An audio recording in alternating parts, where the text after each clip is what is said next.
मत जुर्अतो हिम्मत का है इजहार, सीधी बात रिवायात सहाफत का अलम बरदार, सीधी बात। नाज़रीन गिरामी अस्सलामु अलैकुम वरहमतुल्लाहि वबरकातुहू। सीधी बात के ताज़ा तरीन प्राइम टाइम में आप लोगों का इस्तकबाल है। नाज़रीन गिरामी में अंसार अज़ीज़ नदवी इस वक्त आप लोगों के सामने कुछ अहम तरीन ख़बरें, कुछ वायरल वीडियोस और कुछ तनक़ीदी तज़्ज़िये लेकर के हाज़िर हुआ हूँ। नाज़रीन गिरामी, किस तरह से एक बार फिर गुरुग्राम में जुमा की नमाज में अड़चन डालने के लिए हिंदुत्व तंजीमों की जानिब से गोवर्धन पूजा करने का ऐलान किया गया है, तो बीजेपी के खातून एमपी किस तरह से मुसलमानों के ख़िलाफ़, मुस्लिम ख़वातीन के ख़िलाफ़ बहुत ही नफ़रत अंगेज़ बयान जारी किया है, वो भी मैं आपकी तफसीलात सुनाता हूँ। तो केजरीवाल गोवा में भी अब अयोध्या की मिठाई खिलाने के चक्कर में हैं, और दिल्ली की भी कुछ तस्वीरें दिखाता हूँ मैं कि आम आदमी पार्टी का सियासी सोच किस तरह बदल गया है। आर्यन को छोड़ने के लिए 50 लाख रुपए लिए गए, सैम डिसोजा का दावा सामने आया है। तो नवाब मलिक ने क्या बयान जारी किया है वो भी सुनाऊंगा। बंगाल में 4 सीटों पर तृणमूल कांग्रेस की जीत है, तो कर्नाटक भी एक सीट पर रही। बहुत सारे इलाकों में कांग्रेस के लिए खुशी की खबरें हैं, मैं वो भी आपको सुनाऊंगा। उससे पहले आप लोगों से दरख्वास्त है कि जिन अहबाब ने हमारे चैनल को सब्सक्राइब नहीं किया है वो सब्सक्राइब कर लें और हमारी इन वीडियोस को दूसरों तक पहुंचाने में हमारी मदद करें। लिंक को शेयर करें। इदारे की मजबूती, नाज़रीन गिरामी, आप लोगों की मजबूती है। महीने का आगाज़ हो चुका है, जिनके वादे हैं वो अपने वादे पूरे करें। आइए नाज़रीन गिरामी, बात करते हैं। सबसे पहले गुरुग्राम में जुमा की नमाज का मामला हर दिन बढ़ता ही जा रहा है। 15 से 20 मिनट नमाज के लिए होती है जुमा की, लेकिन किस तरह से जो है उसको नफ़रत अंगेज़ बनाने, दुश्मनी फैलाने, दीगर सेकुलर हिंदू भाइयों के दिलों में नफ़रत बिठाने की कोशिशें हो रही हैं कुछ हिंदुत्व तंजीमों की जानिब से। संकेत हिंदू संघर्ष समिति, जो 22 हिंदू तंजीमों का इत्तेहाद है, यानी कि मुत्तहिदा महाज है, उसने ऐलान किया है कि गुरुग्राम में, यानी गुड़गांव जिसको कहा जाता है, उसमें जुमा की नमाज की मुखालिफत करने के लिए 5 नवंबर को गुरुग्राम के सेक्टर 12 में गोवर्धन पूजा करेगी। इस मौके पर तंजीम के रुकन प्रसाद भी तकसीम करेंगे। इसका ऐलान इतवार को यहाँ एक प्रेस कॉन्फ्रेंस में तंजीम के ज़िम्मेदारान ने किया है। तंजीम ने यह भी कहा है कि हम सीने पर गोली खा लेंगे, लेकिन गुरुग्राम में अवामी मकामात पर नमाज बंद करा करके रहेंगे। नाज़रीन, आपको बता दें कि सेक्टर 12 वही जगह है जहां पुलिस ने 29 अक्टूबर को नमाज में खलल डालने की कोशिश करने पर हिंदू तंजीमों के 30 अरकान को गिरफ्तार किया था। एस हरियाणा प्रदेश सदर महावीर भारद्वाज ने सहाफ़ियों से खिताब करते हुए कहा कि गुरुग्राम में अवामी मकामात पर हो रही नमाज जुमा को फ़ौरन बंद की जाए। उन्होंने वज़ीर आला से यह भी कहा कि ज़िला इंतज़ामिया बग़ैर किसी अफसर की दस्तखत वाले जुमा की नमाज के लिए मुक़र्ररा मकामात की फ़हरिस्त दिखाकर हुकूमत को गुमराह कर रहे हैं। बहरकैफ़ नाज़रीन गिरामी, गुरुग्राम में जुमा की नमाज का मसला जो है वो लगातार हिंदुत्व तंजीमें बढ़ा चढ़ा कर के पेश करने की कोशिशें हो रही हैं। एक ख़ास मज़हब की इबादत को रोकने की किस तरह से कोशिशें होती हैं हिंदुत्व तंजीमों की जानिब से, आप देख लीजिएगा। बहरकैफ़ अब लगातार ये मामला देखना है कि अब 5 जिस तारीख़ को इन्होंने ऐलान किया है उस तारीख़ को पुलिस सिक्योरिटी किस अंदाज में होती है और इंटेलिजेंस अफसरान किस तरह की तफसीलात जमा करते, इकट्ठी करते हैं। नाज़रीन गिरामी, नफ़रत हर तरफ, नफ़रत ही नफ़रत। अक़लियतों को और बिलख़ुसूस मुसलमानों को निशाना बनाना हिंदुत्व तंजीमों का और बीजेपी लीडरों का इस वक्त शिया बन चुका है। जाहिर सी बात है कि महंगाई आसमान को छूने लगी है और इस वक्त मैदानी सतह पर कोई भी कारकर्दगी बीजेपी के पास ऐसे है नहीं कि वो आवाम को दिखाया जाए। आम आवाम परेशान है महंगाई को लेकर के। लोगों ने अपनी गाड़ियां घरों में ही रोक कर के पैदल चलने या बस वगैरह का इस्तेमाल करने पे मजबूर हो चुके हैं। दाल की और सब्जियों की, रोज़मर्रा जो घर में अशिया आती हैं, हर चीज़ की दाम बढ़ गए। यहाँ तक कि इंपोर्ट एक्सपोर्ट की आप सफ़र भी करना चाहते हैं तो महंगा बन चुका है। ऐसे हालात में बीजेपी के पास नफ़रत फैलाने के अलावा और क्या रह जाता है। उनके पास एक ही मौजू होता है और वो है मुसलमान। भारतीय जनता पार्टी की रुकने पार्लियामेंट रूपा गंगोली ने मुसलमानों की आबादी पर एक तनाज़ बयान दिया।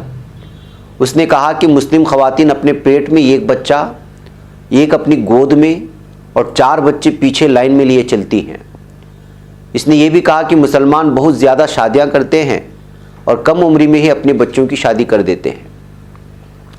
दरअसल रूपा न्यूज़ 24 से बातचीत कर रही थी। उस वक्त पर उन्होंने जब एक सवाल किया गया तो उसके जवाब में उसने कहा, मुझे लगता है कि मुसलमान इतनी ज़्यादा शादियां क्यों करते हैं वो सही नहीं है। अपनी एक बीवी की तौहीन कर देते हैं ना, दूसरी तीसरी शादी करके, ये तो गलत है। और छोटी छोटी उम्र में बच्चों की शादी करा देते हैं और हर एक साल में बच्चा, तो किसका भला हो रहा है? वो माँ का भला हो रहा है क्या? उन्होंने ये भी कहा कि बीवी की हालत क्या हो जाती है, इतनी दुबली पतली, यहाँ पेट में, यहाँ एक हमल में, यहाँ एक गोद में, पीछे लाइन में, और 4 किसका भला हो रहा है? एक परिवार में 4 बच्चे हो जाए कोई बात नहीं, लेकिन वो परवरिश कर सके ऐसी हालत होनी चाहिए। गरीब से गरीब लोगों के पास भी सरकार से सारे फ़ायदे उनको चाहिए, खुद के खाने का ठिकाना नहीं और लाइन से बच्चे किए जा रहे हैं।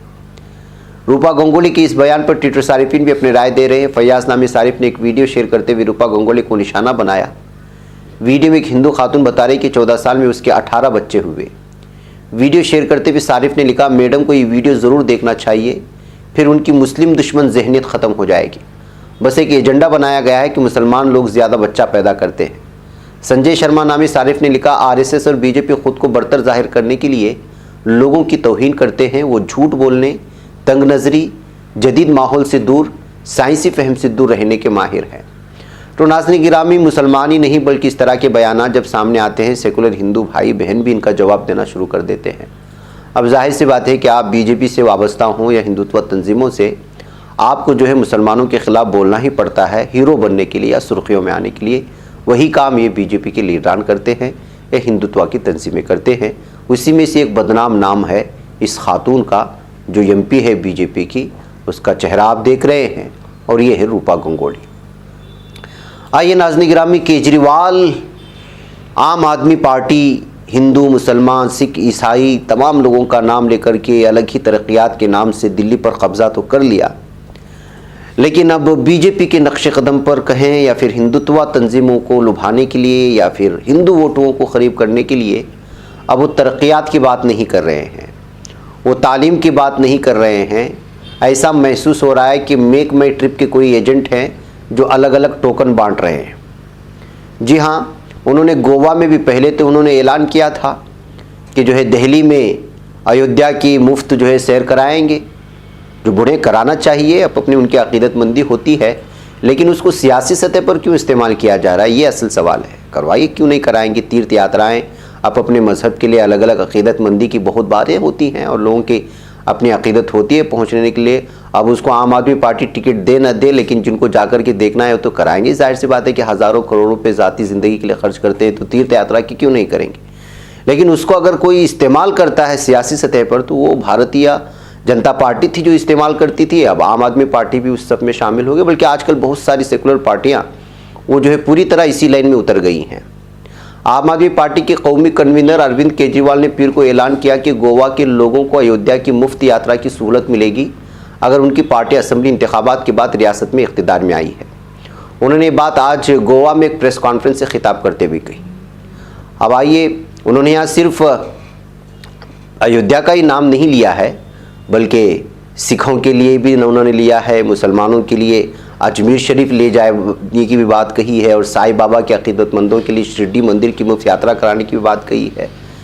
ये सब स्कीमें देने की बात कही है। मुसलमानों को भी लुभाने की कोशिश हुई है और हिंदुओं को भी लुभाने की कोशिश हुई है, सिखों, ईसाइयों और जैन मज़हब के लोगों को भी लुभाने की कोशिश हुई है। लेकिन सवाल यह है कि भाई आप इसको सियासत के तौर पर क्यों इस्तेमाल कर रहे हैं? उसकी एक और मिसाल ये भी है, आप देख लीजिए इन तस्वीर को, जो इस वक्त दिल्ली गवर्नमेंट जो है replica of Ayodhya Ram temple यानी कि राम मंदिर की तरह से एक बहुत बड़ा स्टेज तैयार कर रही है और ये असल में त्यागराज स्पोर्ट्स कॉम्प्लेक्स में बनाया जा रहा है।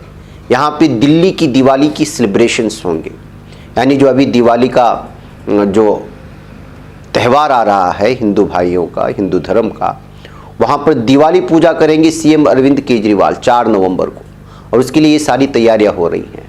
अब ये तैयारियों की फ़ोटोज़ भी जैसे ही वायरल हो गई, जाहिर सी बात है कि जो लोग इस वक्त अपने आप को सेकुलर हिंदू के जो अलग अलग पार्टियों से वाबस्ता हैं, आम आदमी पार्टी की भी जाहिर सी बात है कि सेकुलर पार्टियां हैं, तो उन्होंने भी निशाना बनाना शुरू कर दिया कि भाई अब आम आदमी पार्टी किस तर्ज की सियासत करने पर उतर आई है और क्या वादे किए थे हो क्या रहा है, ये कहते हुए इस पर जो है तबसरे करने की कोशिशें हो रही हैं और होना भी चाहिए। आईना दिखाना चाहिए लोगों को अपने वादों का।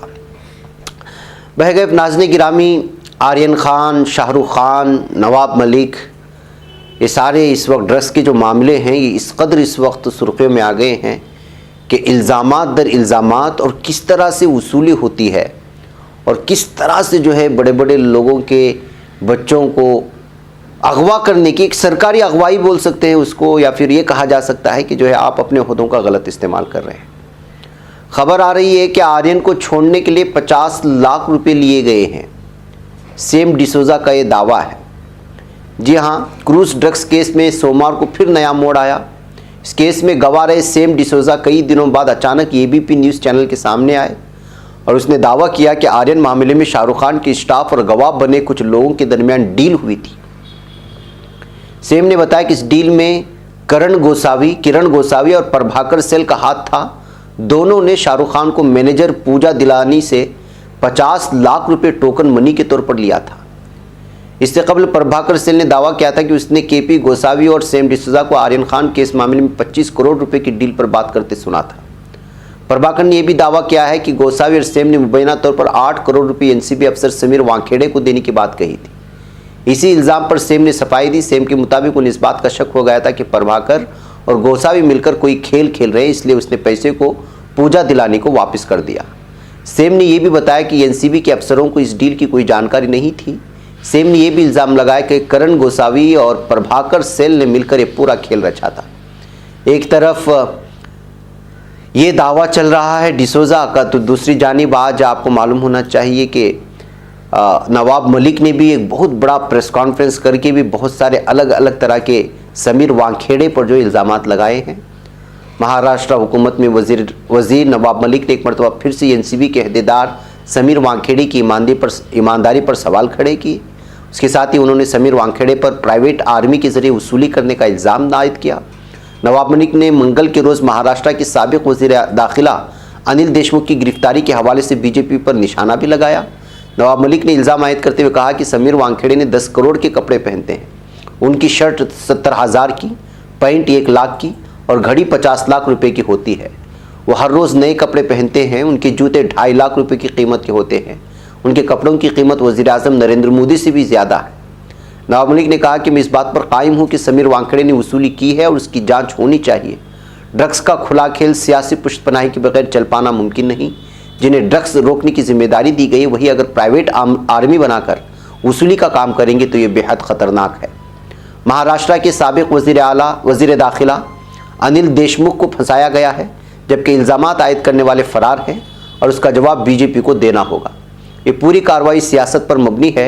लीडरान को डराने के लिए इख्तिदार का गलत इस्तेमाल किया जा रहा है। जाँच में ताउन करने वाले को गिरफ्तार कर लिया गया है।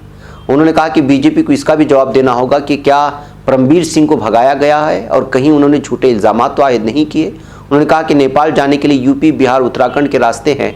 इन तीनों रियासतों में बीजेपी की हुकूमत है। बहकैफ नाज़रीन गिरामी, ड्रग्स का मामला और इस वक्त जो महाराष्ट्र में सियासी उथल पुथल है और एक दूसरे पर इल्ज़ामात आयद करने का जो सिलसिला है वो लगातार जारी है।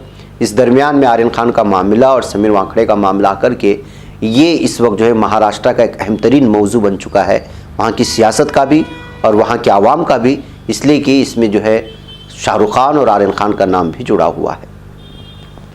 नाज़रीन गिरामी, आज मुख्तलिफ़ रियासतों में जो असम्बली इंतखाबात हुए हैं उसके रिज़ल्ट्स आ रहे हैं, बास जगह आ चुके हैं। तो जिसकी कुछ आई हुई है उस पर मैं बात कर लूँ आपसे। ज़िमनी इंतखाबात में रियासत की चारों सीट पर तृणमूल कांग्रेस ने सबकत हासिल कर ली है। मगरबी बंगाल के है। कोसाबा से तृणमूल कांग्रेस के उम्मीदवार सबरतु मंडल ने रिकॉर्ड सबकत हासिल की। कूच बिहार के दनहाटा असेंबली हलका, जहां से बीजेपी के मेंबर पार्लियामेंट और मरकजी वजीर नशियत परमांक ने जीत हासिल की, मगर उन्होंने लोकसभा की रुकनीत बाकी रखी और असेंबली की रुकनीत से इस्तीफा दिया। इसकी वजह से यहाँ ज़िमनी इंतखाबात हो रहे हैं। बहरकैफ नाज़रीन गिरामी, यहाँ पर 4 जगह पर हुई और चारों जगहों पर तृणमूल कांग्रेस ने सबकत हासिल कर ली। मतलब ये हुआ कि मगरबी बंगाल से बीजेपी का पूरी तरह से सफाया हो चुका है और दीगर पार्टियों का भी। यहाँ हर तरफ आपको ममता ही ममता नजर आ रही है। इसके अलावा नाज़रीन गिरामी, राजस्थान की धारियावाड़ सीट से कांग्रेस के फतहयाब होने की खबरें आ रही हैं। जी हाँ, यहाँ पर भी जो है कांग्रेस के नागराज मीना तकरीबन 21,000 वोटों से फतहयाब होने की खबरें आ रही हैं। इससे पहले बीजेपी के कब्जे में थी और यहाँ से रुकने असेंबली गौतम लाल मीना का इंतकाल हो गया था, जिसकी वजह से ये सीट खाली हुई। और इधर वल्लभनगर सीट से भी कांग्रेस 6,000 वोटों से आगे चलने की बात आ रही है। यानी कि राजस्थान में कांग्रेस आगे रही, बंगाल में टीएमसी और मध्य प्रदेश में, चूंकि मध्य प्रदेश में बीजेपी हुकूमत है, वहाँ बीजेपी आगे नजर आ रही है। बताया जा रहा है कि जो है यहाँ पर भी जो असेंबली इंतखाबात हुए वहाँ मध्य प्रदेश में बीजेपी आगे है। कर्नाटक की बात करें तो यहाँ पर 2 सीटों पर हुई थी और उसमें एक जगह कांग्रेस आगे है, बल्कि कांग्रेस जीत चुकी है, तो एक जगह जो है बीजेपी जीत चुकी है। सिंदगी और हांगल की मैं बात कर रहा हूँ। और यहाँ पर जेडीएस का पूरी तरह सफाया हो गया है। 5,000 6,000 से आगे भी वोटों को नहीं मिले, जबकि जो है जिस जगह पर कांग्रेस ने जीत दर्ज की है वहाँ बड़े पैमाने पर सीट हासिल की है और दूसरी जगह बीजेपी जहाँ पर जीत हासिल की है वहाँ पर भी जेडीएस को पूरी तरह से जो है नाकामी हुई है।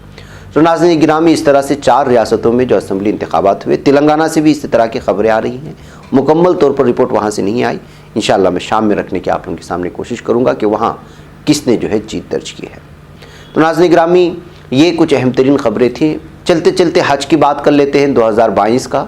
जो लोग आज़मीन हज हैं, जो इस साल 2022 को हज जाने का इरादा किए हुए हैं, उनके सामने मैं रखूँ कि कल मुंबई में मरकज़ी वज़ीर बराए अक़लियती उमूर और डिप्टी लीडर राज्यसभा मुख्तार अब्बास नकवी ने हज 2022 का ऐलान करते हुए कहा है कि इस बार से मोबाइल ऐप और मुल्क भर के वक्फ दफातर में भी दरख्वास्तें दी जा सकेंगी और मुल्क भर से 10 मकामात से हुज्जाज किराम फरीज़े हज के लिए रवाना होंगे। उन्होंने इस बात पर फ़ख्र का इजहार किया कि इंडोनेशिया के बाद हिंदुस्तान दुनिया का दूसरा मुल्क है जहाँ से तकरीबन 2 लाख मुसलमान हज को जाते हैं। जनवरी 2022 तक दरख्वास्तें वसूल की जाएंगी। नाज़रीन, आप लोगों को मालूम होना चाहिए कि कोरोना वबा की वजह से 2 साल से सऊदी अरब के अलावा किसी मुल्क में हुज्जाज किराम को इजाज़त नहीं गई थी, लेकिन हज 2022 में हज मुमकिन हो सकेगा। इसलिए हज कमेटी ऑफ कमेटी ने आज यहाँ 2022 का ऐलान कर दिया, जिसकी मुकम्मल तफसीर वज़ीर मौसूफ़ ने पेश की है और उम्मीद ज़ाहिर की है कि माजी की तरह इस मरतबा भी हज पुरअमन और बेहतर अंदाज में तकमील को पहुँचेगा। तो नाज़रीन गिरामी, इस तरह से आप ऐप के ज़रिए से हों या फिर आपके इलाके की जहाँ जहाँ दफातर हैं वक्फ बोर्ड की, वहाँ पर जो है अपनी दरख्वास्तें जमा कर सकते हैं, मोबाइल ऐप के ज़रिए से भी और दफातर के ज़रिए से बराह रास्त वहाँ जाकर के जो अपनी सारी तफसीलात पेश कर सकते हैं। बहरकैफ नाज़रीन गिरामी, मुझे यहाँ पर इजाज़त है। इंशाअल्लाह फिर आप लोगों से मुलाकात होगी। अस्सलामु अलैकुम रहमतुल्लाहि व बरकातुहू। बच पाता है कोई सहाफ़ी की निगाहों से, मिलाता है ये लोगों को मोहब्बत की पनाहों से। करम और दर्द मंदी का है एक संसार, सीधी बात। अज़ीमत जुर्अतो हिम्मत का है इज़हार, सीधी बात। अज़ीमत जुर्अतो हिम्मत का है इज़हार, सीधी बात। ये चैनल हक निगर बनकर कुचल देता है फितनों को।